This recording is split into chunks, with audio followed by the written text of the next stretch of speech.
The whole idea of this project is to manage catalogue items inside a catalogue and ultimately catalogues themselves. Each catalogue item will be an object with several attributes. It will store the information related to the item's name, description, and a unique identification called ID. Also, each element must be categorized with respect to 3 different categories, attending to if it's a film, a book, or a computer game. Furthermore, a rate must be specified. This rate will be computed differently depending on which category the item belongs to. A node is an object that basically stores a catalog item and a reference to the next node. In our particular case, we added a position attribute, so every node knows the next node to itself and the position it occupies in the linked list, which will be our catalog. The compound of these nodes, which contain the catalog items, will be what we call a catalog.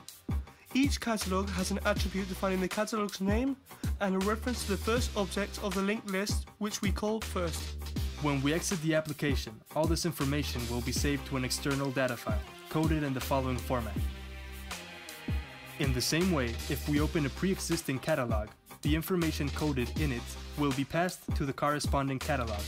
The catalog's name will be specified as an argument when running the application. We will now see how we add or remove elements in our catalog, but first we will define an object called operation. An operation will contain a copy of the catalog item that will be added or removed and an integer with value 1 if it was an add operation or 2 if it was a remove operation.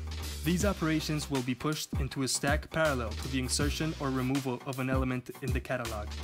If we wanted to undo an operation, we just add an object in our stack if it was removed originally, or remove it if it was added. When the user adds an element to the catalog, several things happen. First, a method called calculatePosition traverses the list comparing the new element's rate to the existing ones in order to locate it after an element with bigger rate and before one with a smaller rate. When the position is obtained, a catalog item is constructed with the attributes assigned by the user. The add method is told what element to add and at what position to do so. Depending on the position, 4 cases can be given.